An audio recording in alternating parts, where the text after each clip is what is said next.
Hi, good afternoon. Today I am going to cook Uzbek Palov with a little twist. I'm going to add tomatoes because usually Uzbek Palov don't have tomatoes. They usually add paprika and tomato sauce from the can, but I don't like that. So the ingredients are oil. Today I'm doing it with sesame seed oil, rice, carrots, onions, tomato. I'm gonna also add a turnip, which is very good, and chicken. Usually it's done with either beef or mutton, but chicken, I prefer personally chicken. So let's get started. Alright, so I'm gonna start with the onions. So the amount of onions is about 2 small onions and 1 large one. I really don't measure the weight or anything, but that's what I estimate the onion. And carrot amount is about 3 carrots. I'm using 2 tomatoes, 2.5 cups of rice, and half a chicken. Large organic, half a chicken. So we'll cook these onions until pinkish. Alright, so we are ready with the onions. It's a little bit pinkish now. Time for the meat to go in. Alright, so we simmer the meat until a little bit of crisp on either side before adding some seasoning and tomatoes.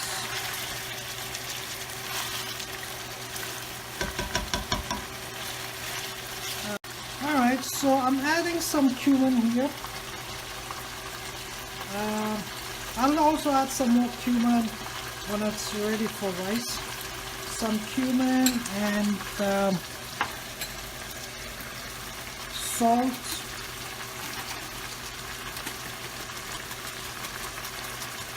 You could add salt and the seasoning with the rice as well, but I like to add it with the meat because it makes the meat more tasty.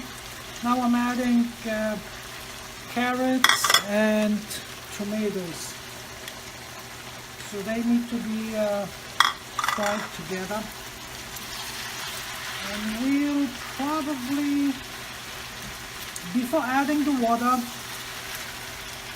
tomatoes will create natural water, so I like the meat to be boiling in natural water or vegetables for probably 10 to 15 minutes before adding a cup or 2 of warm or hot water to simmer in order to make the meat tender. So when I'm ready to add the water, we'll be back. Alright, looks like it's time to put in the water to boil with the meat, make it tender a little more, but the onion and tomato has been caramelized, and looks like the carrot has been cooked too. So once I pour in the water, I will add the rice probably in the next 20 minutes. I'll test the meat. I want to make sure the meat is tenderized before adding the rice. So we'll let it simmer in the next for probably 20-25 minutes, and we'll catch up and then. Okay, it looks like it's the meat has been tenderized. It's time to put in the rice. So let me start that up.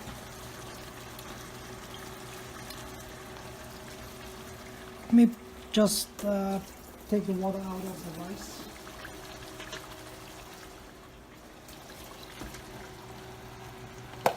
Now pouring in the rice could be a little tricky, especially with the amount of water you put it in.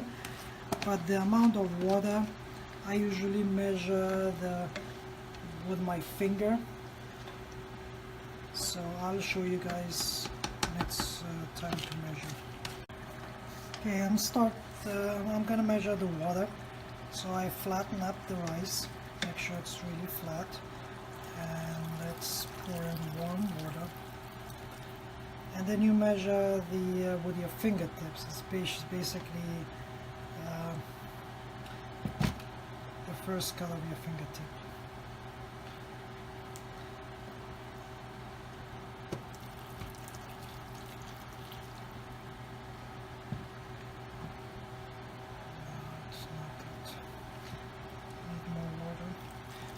So the rice absorbs the water.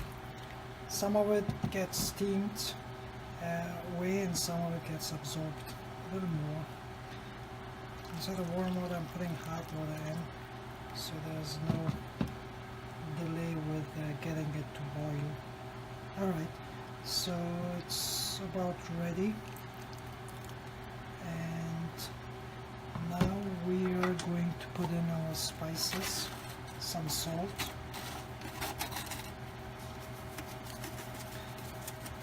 I don't measure the salt, but I take it by the ear. And then we'll put in some black pepper. So when you put it on top, so when the water is boiling to be absorbed by the rice, it just seeps in into the rice. So this is the best time to put in any spices. You could put in, well, you could put in, some people put paprika at this time, especially in Uzbekistan, but I prefer not paprika. And then we'll just let it boil. It will probably, the rice will probably absorb the water in about 10-15 minutes. We'll be back. Okay, looks like the water has been evaporated and absorbed by the rice. So I just want to make sure the water, when I look at the sides, the water is pretty much almost evaporated. You got to make sure there's no water left. So it's pretty much evaporated. Now what I'm going to do is I'm going to close the top and steam it for about 10 to 15 minutes. I usually do it 12-15 minutes, and that way the rice will be done. So the most important thing is you have to put the temperature to the lowest point once you steam it. So let's start that up. And I like to put some napkins. You could put a cloth or anything just to trap the steam. And looks like it's closed, and then I'm going to put the heat to the lowest point. Should be, we'll check in about 12 to 15 minutes. Okay, so looks like it's ready. It took about, I opened the tab in about 12 minutes, and it's, yep, rice is ready. So let's take it out on a dish. Okay, this is the final product. If you've noticed, I didn't put in any raisins and chickpeas. Usually they do that in Uzbekistan. Enjoy!